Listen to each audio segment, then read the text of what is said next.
Howdy.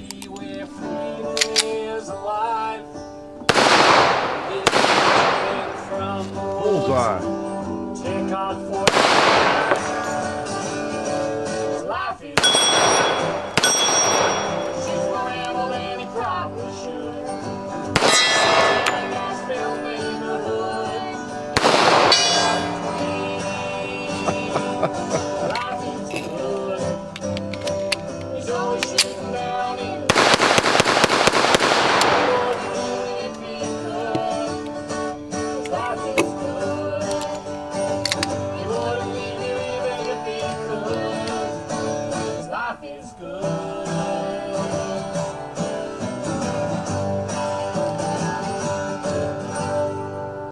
Yes, Hickok 45, your internet shooting companion, coming to you from the beautiful hills of Tennessee. Tennessee, the home of Alvin York. Sam Houston. And this week I have to mention Morgan Freeman is from Tennessee, and really appreciate his comments this week. I know he's pretty far left, maybe off the scale, but he said something that made sense this week, and it's always good to hear him make good sense because he has a great voice, doesn't he? So, but anyway, glad you're here in Tennessee. It's another Sunday. Yep, I made it back, right? From Knob Creek, and here I am again. So, sorry, I'm here again. So, I'm going to talk and shoot, yak and shoot. Got a couple of firearms out here. You saw one of them in the thumbnail.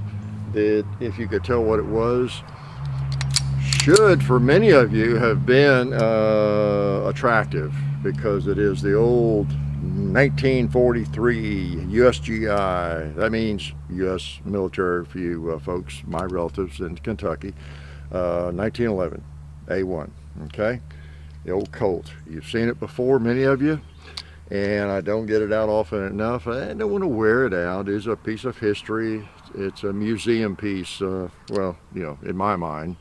And I just like to shoot it occasionally. And I hit the gong with it the first time I tried. I had shot it in, I don't know, you tell me, weeks, months, whenever we did the last video with it. So that was the first shots I've taken. And I couldn't believe I hit the gong. And, well, I can believe it. But I was so delighted I had to put another mag in and empty it on that paper. So you saw me in a fit of, not rage, a fit of enjoyment. How's that? That reminds me, years ago, we have so many new people, and some of you are really delinquents. You don't watch all the videos. There are videos you've not watched. Now, I will never forgive you for that either. So, especially if you're sitting around watching, I don't know, some of your favorite TV shows, you're going to the movie, you're going out to eat, you're going hiking, you're doing all these things, and you got videos you've not seen. Yeah, what's wrong with that picture? Our videos you've not seen, I mean. But I mentioned that someone had made a comment years ago. I was still teaching and doing videos, and wow, but that's just great being able to come home and shoot. Such a great stress reliever, I think he said. And I made the comment, I explained that in a video or a Shooting the Breeze radio show somewhere, where I had a format for yakking at you like this. No, that's not what shooting is about. It's not a place to get your rage out, channel your aggression. You all know that, but in case young people or other folks wander in, get that. I'm sure a lot of people have that impression. That's why I even mention it and talk about it. But that person did to some extent. I mean, I'm not denying the fact that there's a release, if you're anything you're doing, if it's like my four-wheeler, you got four-wheelers you race on the weekend, or motorcycles, whatever you do. I mean, it's a stress reliever in a way, and it's a recreational hobby you enjoy, different from your job probably. And so, yeah, in that sense, it might relieve stress, just like doing this. This is something I enjoy doing. So if I have any stress, maybe it does relieve a little stress. But the picture it paints, which I don't like, the picture it paints, rough day, I come home from teaching, this kid's driving me crazy. Where's some ammo?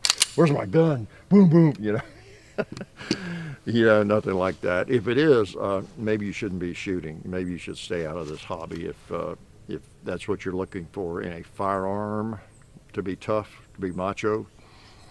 And 99% of people are not, of course. So anyway, where was I? Gosh, I don't know. Just on grips, ballast off. You know, we're really lucky. And of course, I got some more targets coming, fun gun targets that make our targets for us. We appreciate them. And of course, Ashland City, yeah, it's a good time to thank them. Every now and then I like to thank them. Fun gun targets. I think they're in Alabama, Birmingham area, but they make a ton of targets. You see them at your local indoor shooting ranges all the time, all the zombies on them and everything. They make these for us for no charge. And then Ashland City Armory, you know, gun shop, checks in my guns. I just picked one up today. It's not the one I have on the table, but I picked one up today. I'll be showing you pretty soon. Okay, so anyway, we appreciate everybody that helps us out. And I did make it back from Knob Creek. What's your first clue? Yeah, most of you figured that out since here I am. And these are timely. I will let you know if they're not. You know, I usually mention if it's like really early in the week or something, if I was going out of town and I'm not doing anything on that Monday, you know, I may just go ahead and do it. You know, it's just, I may just go shoot, you know, and bring you all here. And it's the Sunday shoot around. It's a Sunday shoot around video. It's not necessarily the day I'm shooting, right, as I explained last week. But it's that week. It's timely. That was the main reason I wanted to do this. It's timely. You can count on like you really need it, right? But every Sunday, it's partly for me too. I can stay in touch with you and things in a more timely way. And so, you know, it's that week. Usually Friday, you know, maybe Saturday. But, excuse me. So I would let you know. I think last year, I did one because I thought, and I might do that. It's a winter. Like, I don't know, another day this week or something, or twice next week. I'm just out shooting. We're not doing videos, and I want to take a gun out. I could do a Sunday shoot around, put one in the bank, just so you won't have to get up on some Sunday morning with your coffee and not see my pretty face. You know, we could do that, but I would let you know. I wouldn't pretend it's January when, you know, the leaves look just like this, okay? But anyway, it's timely. Yeah, got back from Knob Creek. I saw a lot of you up there, and you know who you are, right? Many, maybe hundreds. It wore me out. It really did. We hadn't done a meet and greet in a while because of the bug. And I was just walking around looking at stuff, of course, and machine guns and the gun show. But I know I met hundreds of you, and it was good to meet all of you. And I'm always glad to meet you, as I say, no matter how many it is at one time. It was great, and that's a cool event. It's a shame that's the end of it. That's why it was even more crowded than normal, and it's always crowded. It's packed, and wasn't that an amazing thing? That hilltop was just packed with people. So that was pretty cool. I don't know what else. I went up with a friend of mine, hadn't been there before, and I think there were a lot of first-time people, because when they heard that it was not going to happen again, they wanted to see it. And then, of course, it hadn't gone on for a year and a half or 2 years because of the bug.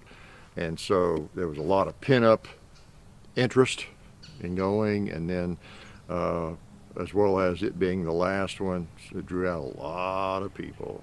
Quite an event. So that was good. Yeah, I was shooting my old USGI thing here, got it out. I was in the mood to shoot this thing. You know, there were a couple other guns I'm kind of working with and wanted to shoot some more, and we'll shoot some more. Maybe you'll see them next week or sometime. Newer guns, but I'm sorry, I was just in the mood to shoot this thing. So this is kind of a Lee Arlie Ermey tribute Sunday shoot around. Good old 1911. So much fun. Again, this is the 1943 version of Colt that you've seen before, many of you, hopefully, several videos with it, even a close-up, I think, years ago. I probably had this thing, wow, how long has it been? Maybe we'll get a 20-year anniversary coming up, or have we done that? I don't know, I gotta check. Too many guns, right? But, yeah, I think we did. With this, I was at a gun show, the Bob Pope gun show. It's great gun show. Probably the last really, really good gun shows we've had in the Nashville area. Where there's some good ones occasionally, but those were great and they were big. And there was a guy, I don't think he wasn't related. He was like a neighbor, a friend of an old guy who was selling, as a vet, was selling us some guns. And the guy was walking around and was talking to vendors to see if they were interested and in the guns. And it just had gotten in the door, and he had stopped at one or second table talking to a guy that had I don't know, something maybe like this, I don't remember. And so he was asking him and showing him, and he wanted $700 for it. I was just standing there, wasn't necessarily eavesdropping, although I guess I was eavesdropping. And I don't know, the guy couldn't afford it, didn't have cash yet or whatever. But as he walked away, I said, "Can I see that?" And it was worth $700 to me. Okay, so it's just a beauty. And the guy he knew was in really bad health, and he had been a minesweeper. And he brought this back, and I've shown you all this. He got worried about getting in trouble, and he tried to scratch off United States property. That's why it's scratched off. People see this and, "Oh my God, you got the serial number scratched off." Not hardly. It's right there, very clear. But the United States property, he tried to scratch it out of there, you know. And so, but anyway, so I know a little bit of the history of it, but not a lot. So pretty cool. Other than the fact he was a minesweeper and tried to scratch out the U.S. property. So, oh, and did I tell you what caliber it is? Do I need to? Hopefully not. But that's okay. We don't make fun of new people around here. Okay? There are no dumb questions. Only dumb people. That's what I used to tell my students. No, just kidding. Yeah, I'm an expert in dumb people. I are one. But it's 45 ACP. Okay? And I might just shoot it again. In fact, I'm going to do that. Can I do that? Now, I apologize to Arlie Ermy. I've got some stainless mags here and stuff. I don't necessarily have the mag that came with this. I do have some older mags. I just couldn't put my hands on them. 45 Colt. Oh, I set up a pumpkin in honor of Arlie Ermy.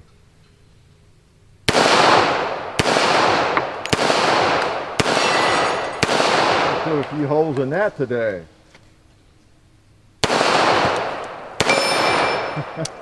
As well as a couple of 2-liters. Did Arlie ever shoot 2-liters? I don't remember. Some of his shows probably did. He shot all kinds of things.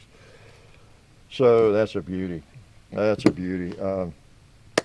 Yep. So I don't know. John's Comedy. Remember, he'll be in Chattanooga. Let's see, that'll be coming up next weekend. This weekend. Yeah. At the Comedy Catch. Excuse me. The Comedy Catch. You know, all choked up. In Chattanooga, the 21st, 22nd, 23rd. He's hosting.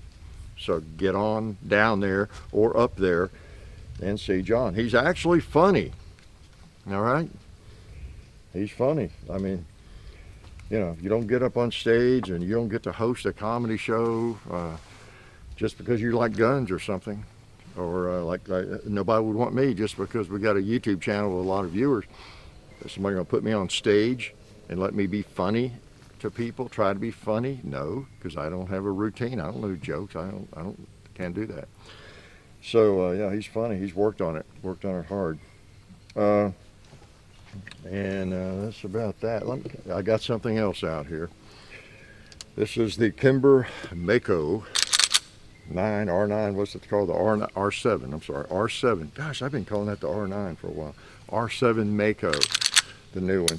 It's new to me. It hadn't been out that long. I know when there were a lot of people got the first looks, and there was a whole spate of videos and all that kind of thing, which always happens with something when it's well, before it's released, actually. Well, the guns are the news is released, but they're not in shops yet or anywhere where you can buy one. But they're out there, and got one from Bud's, and I've taken some shots with it. Can I shoot it right now? Okay. All right, so it's kind of a micro 9, I guess. Let's take a couple shots with it.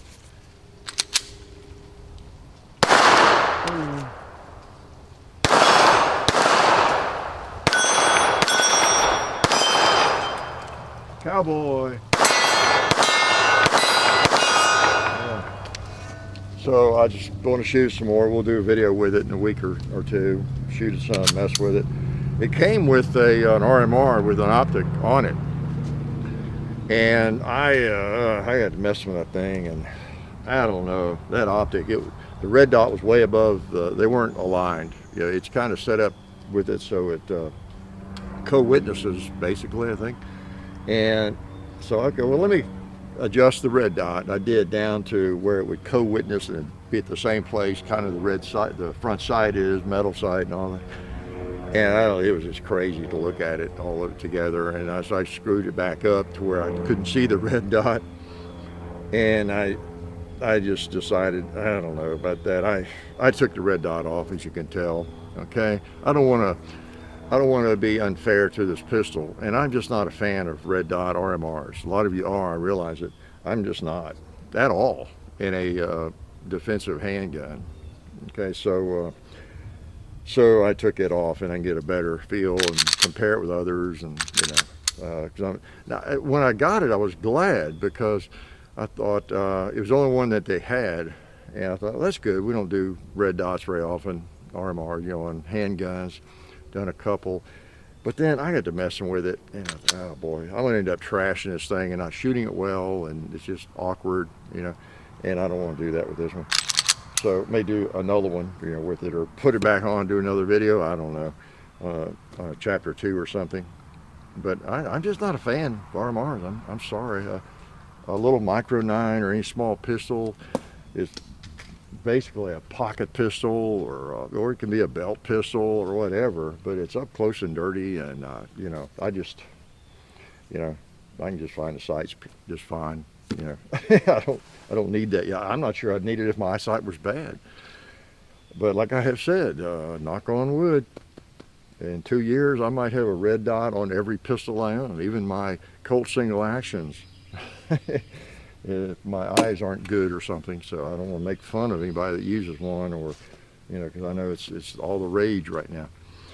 So anyway, I'll shoot a little bit. I don't know. My first impressions, and I did weigh it. It was like 22 and some ounces. It's a heavy gun. As I recall, that's kind of where the M&P shield falls in, between the other micro 9s. The other micro 9s like the P365 and some of the others, Hellcat and all those, I think, aren't they like 18 ounces, am I remembering correctly? And then you get up into like a Glock 26, it's like 24, I think. So that's kind of my thing with the shield. It's a great gun, but it's a little bit bigger and it's a little heavier. So it gets up in a closer vicinity to the Glock 26. It kind of gets away. This one's kind of like, this got a big slide on it. I even compared it with the shield or laid it down beside. I did hold up I don't have my 365 on me today. I did hold them up together, and this thing looks like almost a behemoth next to it. I mean, it's bigger, thicker, okay? So it doesn't tell you much at this point, but I'll tell you what I do like right now about it. The trigger, I'm not sure I've felt a better trigger on a micro 9. It's great, and I like where it breaks. It's a great shooter. Yeah, I mean, it's got a great feel. I mean, this might be a choice between the Glock 26 and this or something. I don't know. A wonderful trigger. It's a straight trigger. I kind of like a straight trigger. I'm impressed with those. So it's got some positives. It's got some negatives. Imagine that, like every gun. All right, we'll do a comparison. These two, how's that? We'll do a video tomorrow comparing these two. Oh man, what a piece of history. I'm in seventh heaven when I've got a nice old 1911.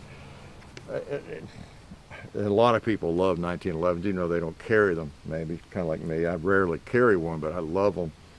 And to shoot, you just can't beat it. And again, it's a very frivolous, silly thing to do, to be criticizing 1911s and calling people fuds who have them or like them. It's just so dumb.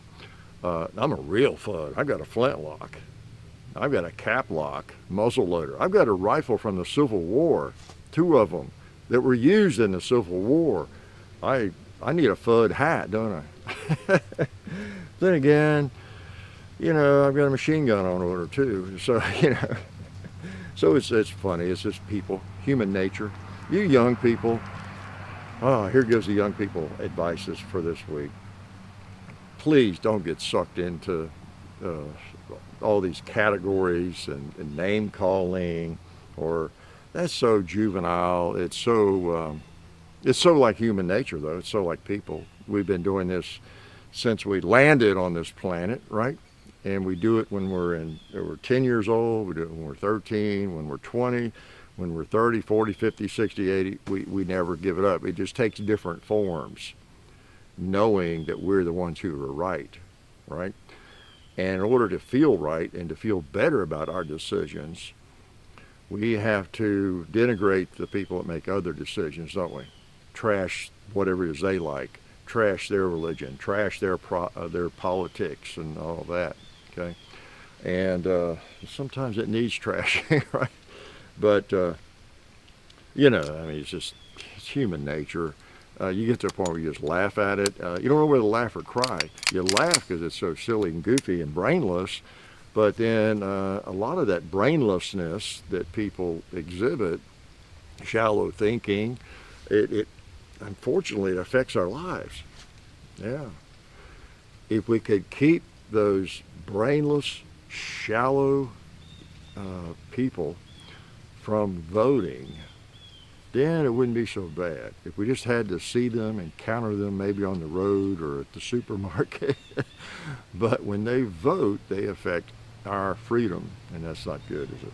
Anyway, young people, it looks bad now, but maybe the pendulum will swing back. And it's up to you all to make sure it swings back.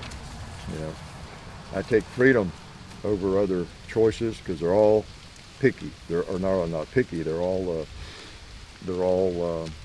imperfect, okay? They have warts. So, as I've said many times, I'll take freedom with its warts and with the negatives, okay? Because you're going to have negatives with anything.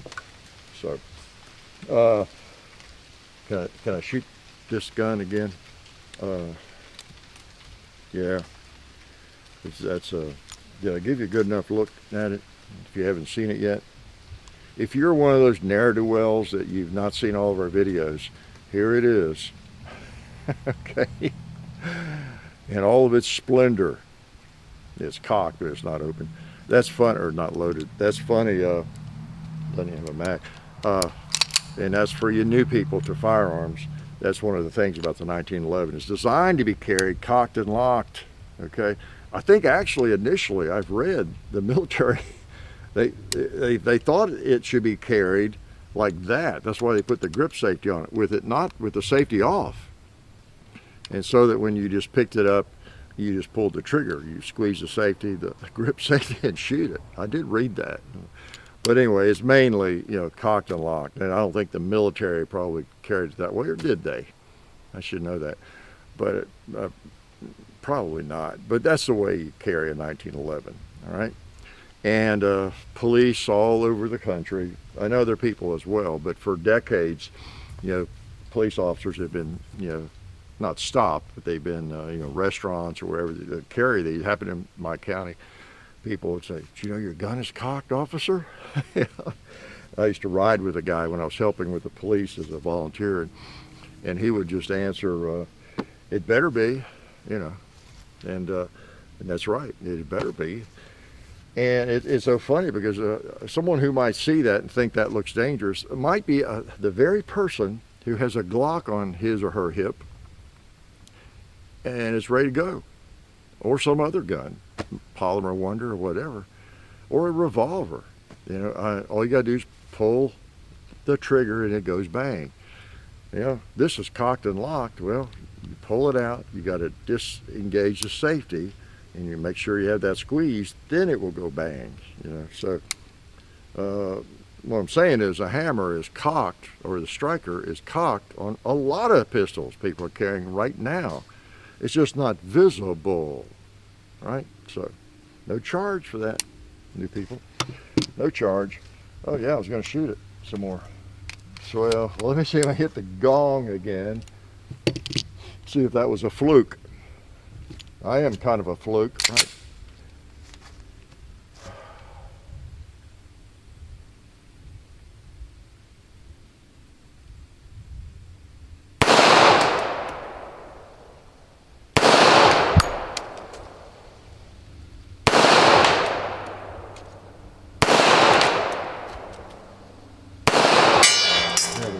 I saw I was hitting too low on a couple of those.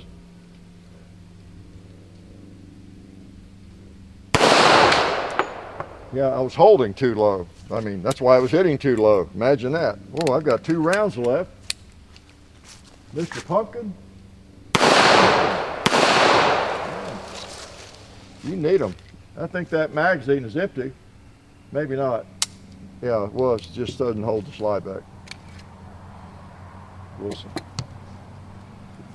Oh, yes. Yeah, this thing, I don't know if I've ever had a malfunction with it.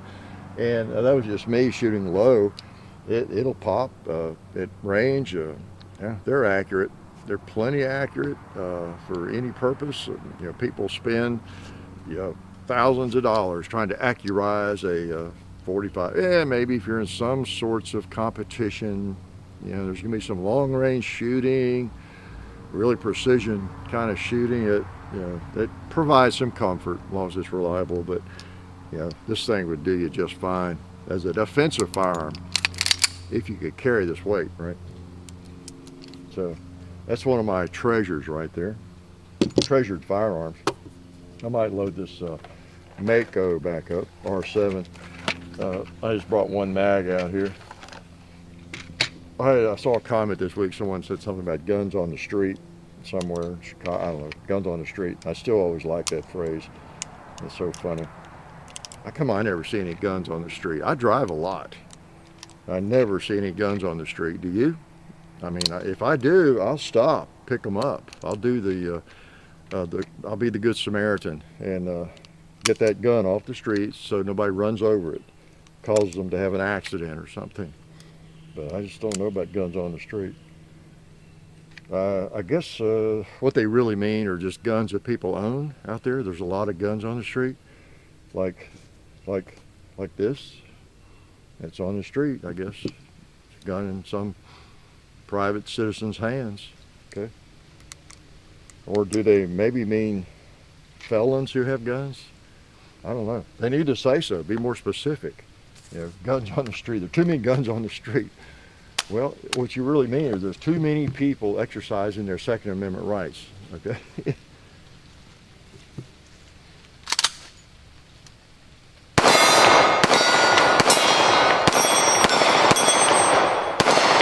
A hog. That's a good shooter with a good trigger. All right, and yeah, it's kind of like the Shield. The Shield is a sweet shooter. You get one with a good trigger, and part of the reason they're such nice shooters is they are heavy. They got a heavy slide and absorbs the recoil well. I'll tell you one thing about this thing. I don't know if by the time we do a video, if I'll have it figured out or not. And I thought, well, this is just me. I get frustrated with guns that in the year 2021, there should not be a firearm, especially a new model, that there's any difficulty associated with it in breaking it down, field stripping. Is the way I look at it. There's so many firearms out there. You know, Glock, of course. You know, it goes back to 1980. So simple to take apart and put back together.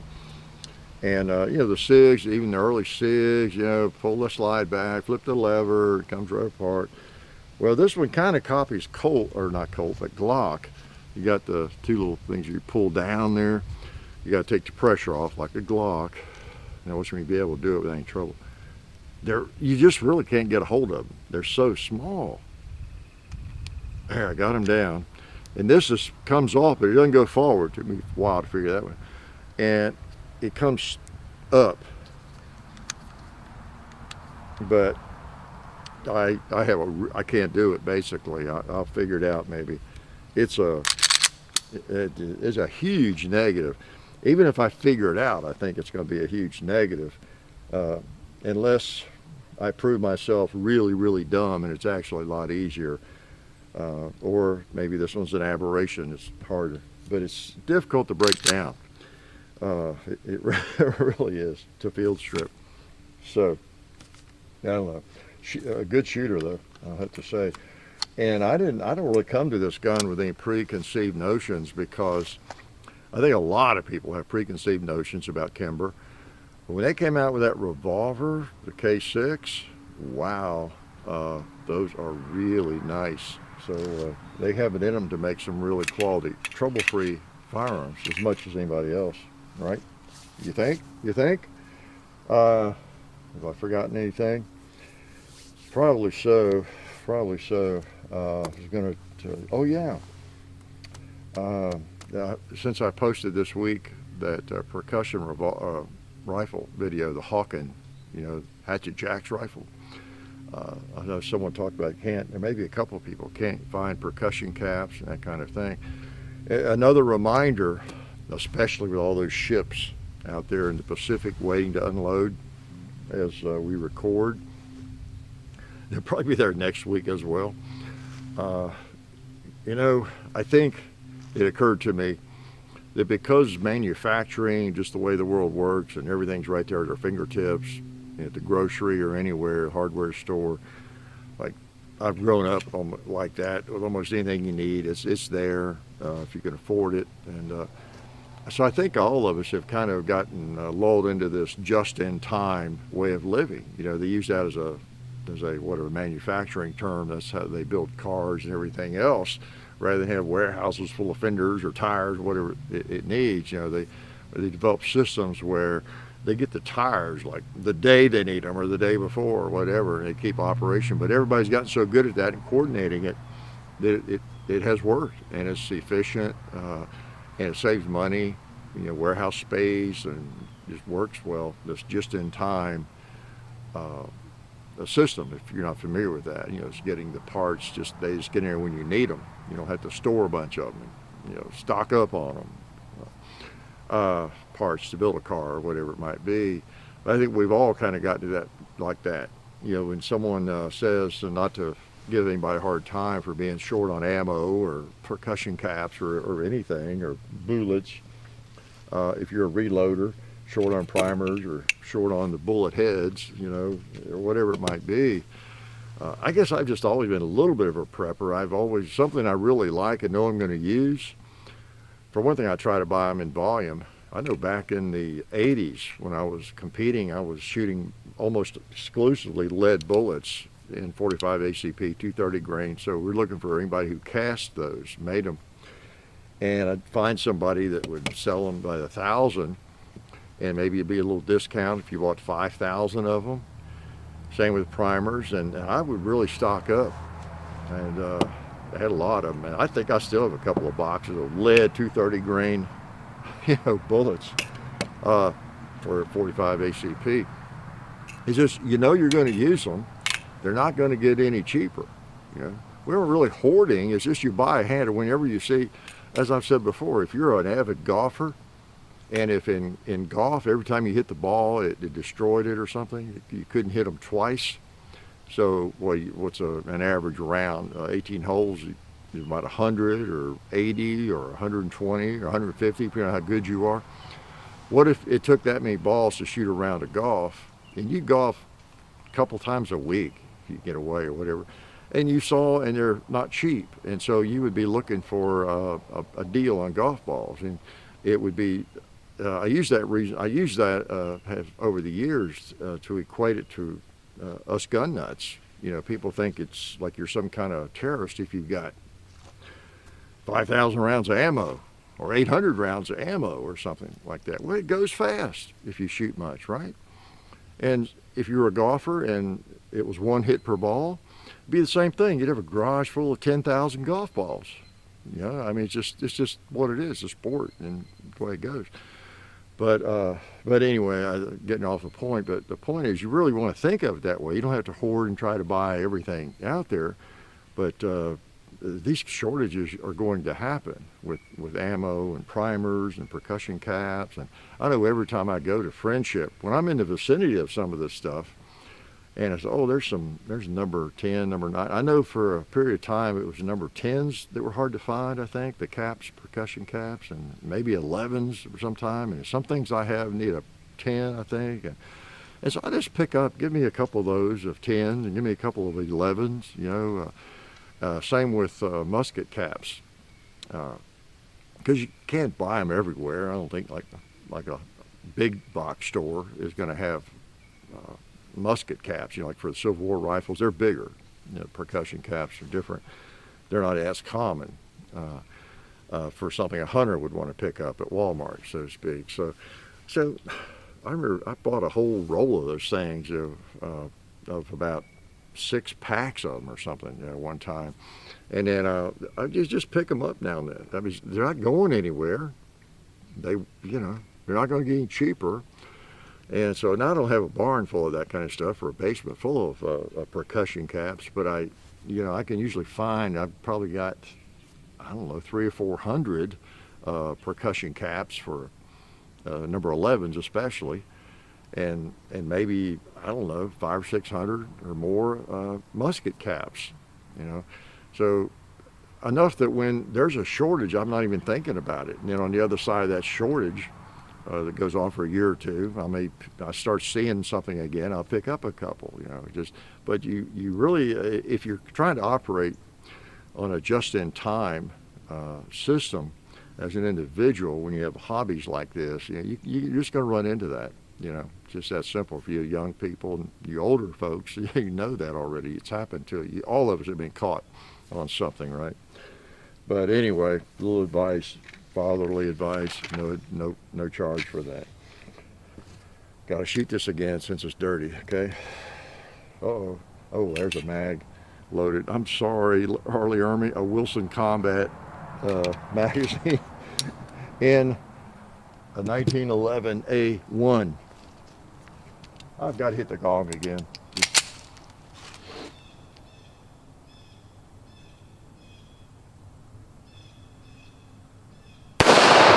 That was way off. Terrible shot. There we go. That first shot, I pulled down. I could have hit the pumpkin. It was so bad.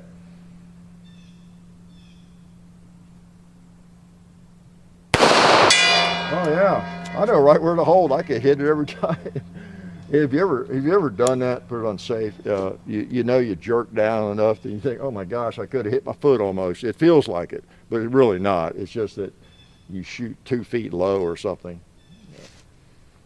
So that ain't bad. 1943. 1943.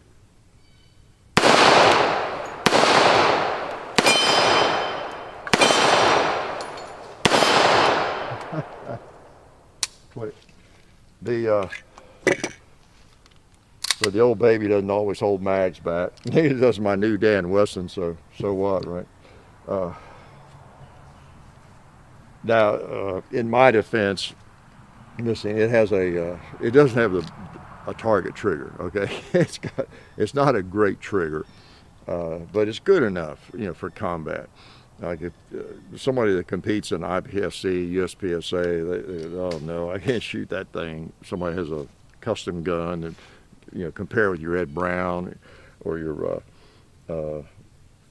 whatever, Les Baer, Wilson Combat.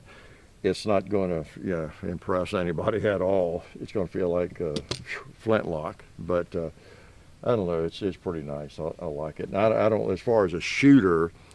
The things that make the A1 undesirable for me as a shooter are the bad trigger, short trigger, and then the raised magazine housing back there. So, but it works. It works. Man, is that sweet. You know what else is sweet?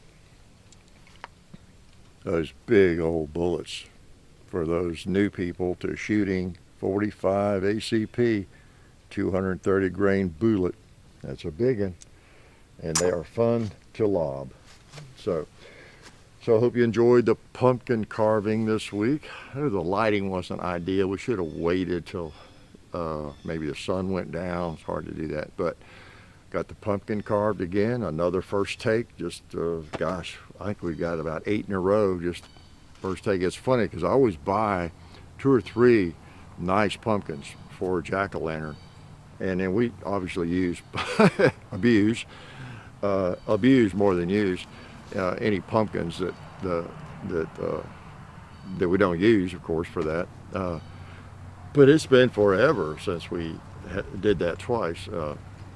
as I've also said many times, it's not as hard as it looks to do that, and it's also not as easy. Many of you have tried it over the years. You know what I'm talking about with a handgun. Even though you're close, there's no margin of error. As I've said before, you can take a paper target like that one, and I could shoot like 8 or 10 shots at it, or 15, and shoot a really nice group. Maybe one's out a little bit, but really nice group and an impressive group. That's not good enough on a pumpkin that you're doing that. It's not good enough. Every shot has to be right on where it needs to be, you know? I mean, you can't have a shot, oh, that one went that far. I did get one a little low on the mouth, but you just, that's a good example. You know, you can't, and I was able to, as I came back through and to shoot out the filler parts there, it came out all right. But it was close to being ruined by that, and I haven't done that in a while. But anyway, it's not as hard as it looks, and it's not as easy as it looks. It's just one of those deals. Try it sometime. Get a pumpkin. Do your pumpkin this year like that, and your jack-o'-lantern, and just get whatever gun you like and shoot away at it, and have some fun. Yeah, and then of course the muzzleloader, the old Hawken, had a little trouble with that trigger. A couple of people suggest that I take that lock off and see if there's some wood shavings or something in there. That might be what that is. And you know, it's funny, I didn't even notice that it didn't have a set trigger. I mean, they all have set triggers, I thought, you know, and I didn't want, if somebody else's gun, so I wasn't going to be cocking and firing it. I did cock it and let the hammer trigger down, I think, the hammer down. But it dawned on me when I got back, you know, it doesn't have a set trigger, which is fine. They, you know, often I don't use a set trigger, but sometimes I do. When you set the trigger, it's really, really light. But that is a beautiful rifle, the old Thompson Center and a 50.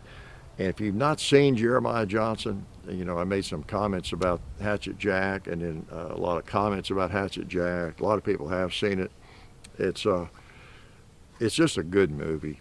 Yeah, it really is. I don't know what it's rated, but it's pretty neat. It is one of Robert Redford's greater performances, I think, in some ways, and interesting characters. Him and Will Geer is in there, the father, the grandfather from the Waltons, if you ever saw one of those. And many of you haven't seen any of those shows that I'm talking about, but a good movie. And if you like mountain man movies, that was a little more realistic. A lot of the mountain man movies and TV series, there have been a few of those. They're a little goofy, aren't they? You know, and there was even a TV series, what was it, Big Ben or something, about a mountain man, had a pet grizz, or, you know. So you get a lot of silly stuff like that, you know, obviously media, whatever's going to sell or appeal to the widest range of audiences. And that's one of the advantages of when cable came along and all the various channels we have. We're all separated in what we watch and view, take in, consume, but it does provide for, you know, some choices that are tailored a little bit more to what you want. You know, it's hard to find, but it's there. You know, that was one of the things I've talked about with some of the episodes of Gunsmoke or Bonanza or those shows. They were popular, they were extremely popular. They were great, but then again, they were because they were more family oriented, and nothing wrong with that. But they were not as gritty. You know, for example, as like The Rifleman. That was a little grittier, that show. And some of the early Gunsmokes were. They were just 30 minutes, the first ones, and they were a little grittier. And I guess it got more popular, went to an hour, and it probably changed slots. It was probably like on a Friday night or sometime when more people could watch it too. I don't know. So it's a trade-off. You know, if it's a really popular, successful show, runs for 20 years, and I'm talking back in the day, it was on a Sunday night, you know, or a Saturday night. It was probably going to have a lot of things that would be just fine and appeal actually to a, you know, 15-year-old, you know, or the ladies or whatever, more so. Not quite as gritty as a Western, but how to get off on all that, I don't know. So, and then what else did we do? Well, we did the muzzleloader. You need to try that sometime if you've not done it. They are fun. I still want to get my Civil War rifle out here before the weather gets too bad. I may just do it on a Sunday video. I don't know. And I've had a hankering to fire that, especially that 1861 Springfield that people keep telling me I'm wrong. It's in 1862. It says it right on it. Well, that's just the specific date of that gun. It's an 1861 Springfield, made in when? 1862. Okay, so it's a lot newer, right, than in 1861, a whole year. That's again common point of confusion for people just getting into firearms. Like a Winchester 1892 is the model. They were made up until when, the 1930s or something. So anyway, that's the way that goes, and you just have to learn it. You just have to learn it. Was there anything else I wanted to talk to y'all about and be in your ear about? Hope you don't have a lot on those cargo ships out there, sitting in the ocean. I don't know, you ordered a recliner or something, and or some tools. Those are all made in China, aren't they? On my trip to California, was 2 or 3 months ago, went out and did the wrap-up, was in the Tucker Carlson interview and things. We actually drove into California, which I rarely do. And just all the way out west, there's so many trains, so many long trains, and almost all the cart containers, were China marked. We just get everything from there, and more so than I think anybody realized, right? I was in, and I'm not here to bash China or bash anybody. It would be nice to have choices, wouldn't it? A lot of this stuff be made here. I was, it's been a year ago, I guess. I had one wood chisel that I got from Dad. Wasn't left to me. It was in the tools that I got from Dad. Just one wood chisel. I kind of broke the handle, a wooden handle on it. I thought I need to buy a set of wood chisels. I don't need them very often, but when you need one or want to use it. I'll just get a set. And I was looking somewhere. I think it was at Lowe's or Home Depot, and I saw several that, okay, oh, that's cool. Yeah, I'm in no rush to buy these. Maybe I'll get some that were actually made in this country. So I started looking on the back, seeing where they were made. All the Cobalt stuff is China, and everywhere. There were 2 or 3 brands that everyone I looked at was made in China. I think even the Stanley, I don't know, but they were all made in China, everything. And so I just didn't buy one. I said, well, I don't need this tomorrow. I'll be it at Ace Hardware or some smaller hardware store or somewhere, and I'll find some. And I have looked several times, and they just don't exist apparently. I don't know if anybody in this country makes a set of wood chisels. I'm not talking about some wood craftsman type set. I'm just talking about like you or I, we might just could use a wood chisel doing something. How about chiseling wood? They come in handy for that. You put a notch on a board or something, And but anyway, it illustrates how it's really, really difficult. Look at tools, and I know people have interest in different areas. The women, men, whoever, you find the same thing as you're looking through for just whatever things you need, tools you need, or would like. And gosh, they have become the manufacturing center for the United States. It's that simple. And there they are. There it all is, sitting out there in the ocean. Somebody's making cracks this week about it just being something that affects the wealthy or well-to-do or something. Yeah, right. It's everything that you and I buy at Walmart and Ace Hardware and Home Depot and Lowe's. It all comes from there. But that's just politics. But anyway, I don't know where I was going with that, but it is interesting how it has come to that. And maybe this will be, like I was saying, maybe the pendulum, trying to be optimistic, will swing back on a lot of this. And the craziness we're seeing and where things are made. So hopefully that will improve. So anyway, can I shoot one more time? What do you want me to shoot? Well, we'll do a video on the MAKO, and once I figure out how to field strip it. And you know what? I have to load a magazine for this. Oh no, I don't. I have one here. If I told John I'd been messing with it a couple of days, you know, and he came out a couple of days ago, and I said, see if you can. Here's how it field strips. See if you can do it. And he wrestled and wrestled and wrestled with it. I thought maybe it's weak hands and I'm just having trouble, because I'm usually pretty good with things like that.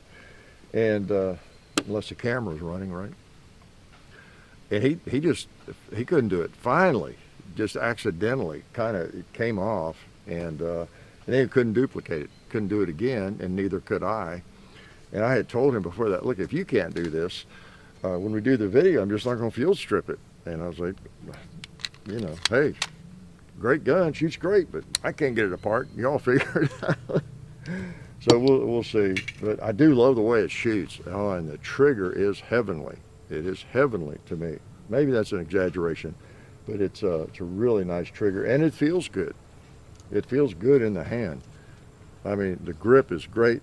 The texture on the grip is really good. It might be one of the very best textures, unless it just wears down, until it wears down. But it just feels really good, okay? And the trigger is marvelous. The sights are great. I mean, it's a gun you'd want to try and take a look at. So I'll shoot some more, see what I can figure out about it. Also, I think that this is one you might want to look at, the 1911, made in 1943. These, I think, will do pretty well, okay? Ask Jeff Cooper. That's right, this is also a tribute to Jeff Cooper.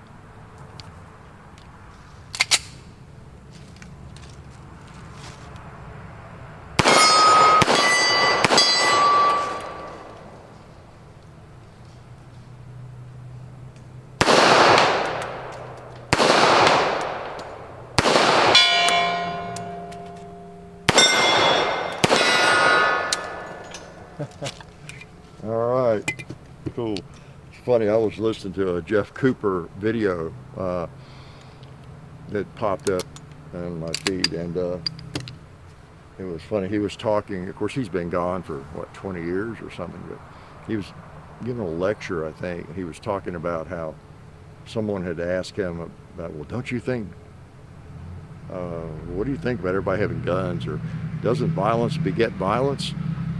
And he said, I hope so. That's just so much like Jeff Cooper or R. Lee Ermey, right? And, you know, it sounds callous, but it's common sense. You know, if somebody brings violence to you, then yeah, it'll beget violence, I hope, and you'll save yourself, because you'll probably have to save yourself through violence. I will probably have to save myself through violence if violence comes to me, right, directed at me.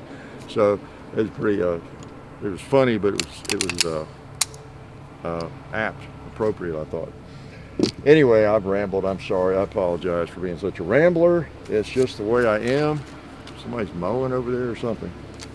But tractoring down the road. I live in the country. We get tractors coming through quite often, and it's the way I like it. Yeah, it's a good place to live. A place where if you've got tractors, in fact, I see it's kind of a maybe mowing the side of the roads, or just a combine coming through. If you have a fair amount of tractor traffic on the roads in your area, county roads and whatnot, you probably live in a pretty good place. Maybe the best place to live these days, right? I think people have learned a lot in the last couple of years. You know, the cities are always, you know, glitzy and attractive. Never have been to me other than to visit for a short period of time. But, you know, I'm not so sure they're as attractive as a place to live anymore. Yeah, so check out the countryside, okay? I'm gonna let you go. I don't have anything else to tell you. I don't know anything else to tell you, so how can I tell you anything else? Really appreciate y'all watching, and stay tuned this week. You'll see the usual 2 or 3, 4 videos, and you know, behave yourselves, do some shooting if you can. Lots of parts of the country, it's going to be getting pretty chilly before you know it. So it's really important to get out there on the range and enjoy some ballistical activity while you can and the weather is balmy. Okay? Life is good.